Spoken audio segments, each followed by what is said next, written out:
He's a man who's giving to his country, and I have the utmost respect for him, and I really feel honored to have him and his lovely wife, Joan, here today. Let's bring up Darrell Castle, future Vice President of the United States.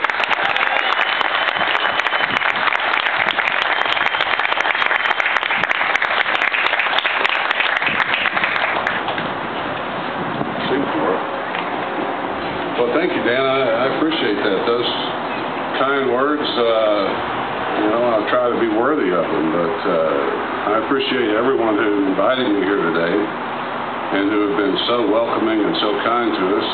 Even this restaurant, I thank you for having this event.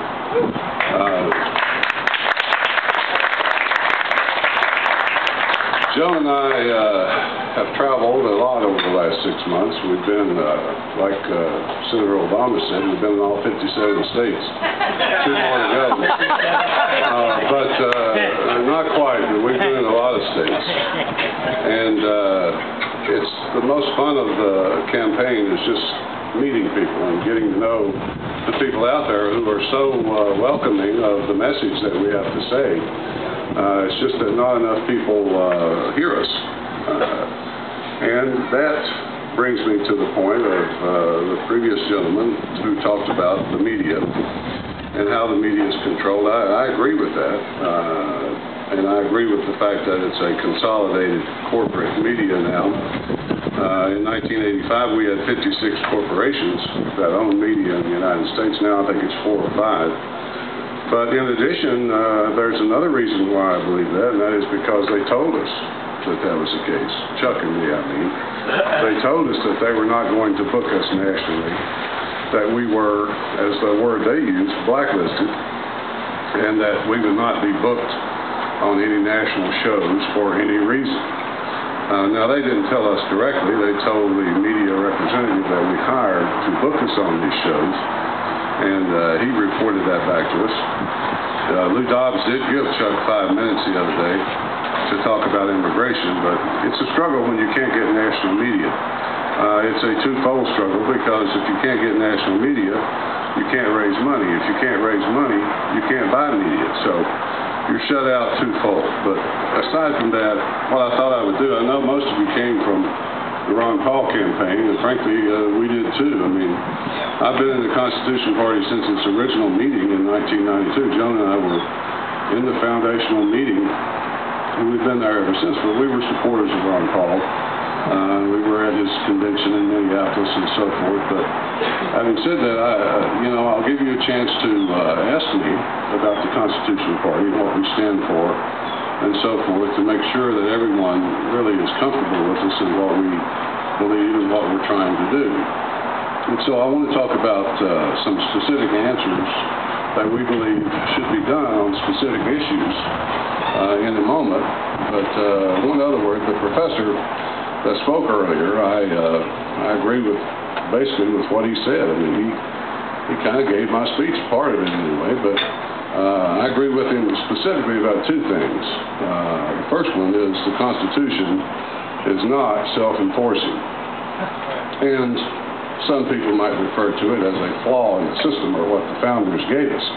The Constitution is like the safety on a firearm to protect us from an out-of-control government, to stand between us and the government, if you will. The first safety is the shooter's trigger finger. I know down here in Florida you understand what that means and what it's like.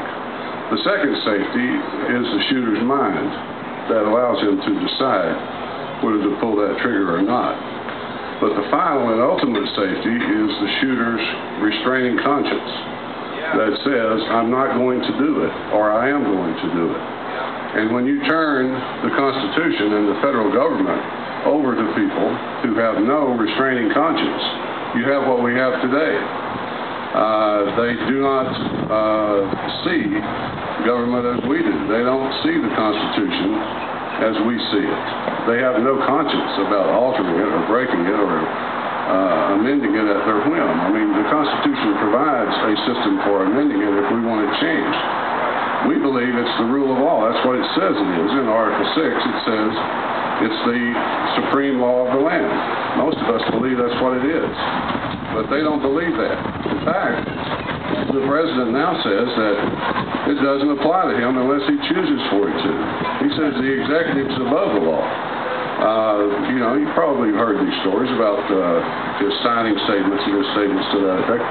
Not too long ago, when Congress passed a bill to reinstate or reemphasize the posse comitatus law that essentially says that federal or American troops, military, should not be used inside the United States against our own people. He signed it, but he attached a signing statement that says this doesn't apply to me. I don't feel compelled to abide by it.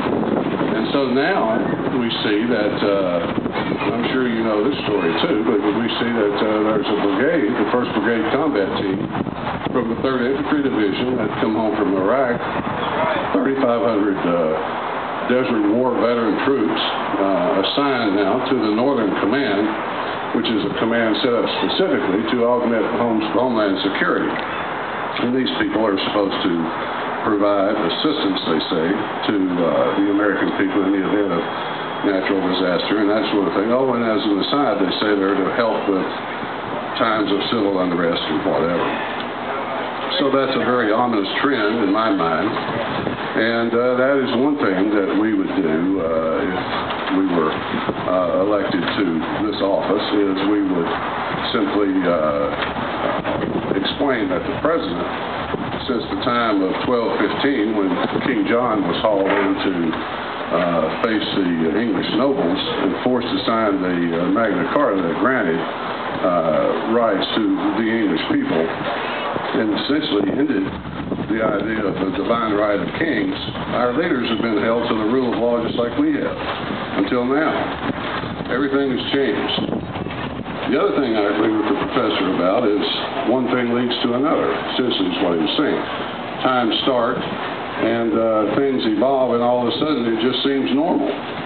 We'll get back to that in a second, but these issues that I was talking about, you know, these are difficult times for America, and we face many issues that threaten to be terminal to our system of government.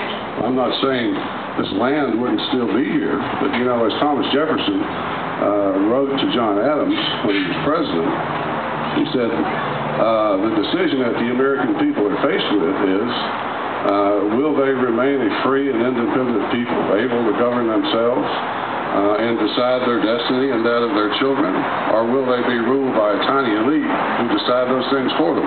That's still the same question we face today, except today the question might be, will we continue to be ruled by a tiny elite who decide our destiny for us? But my point is that there are many of these issues that face us, and each one of them has good news and bad news.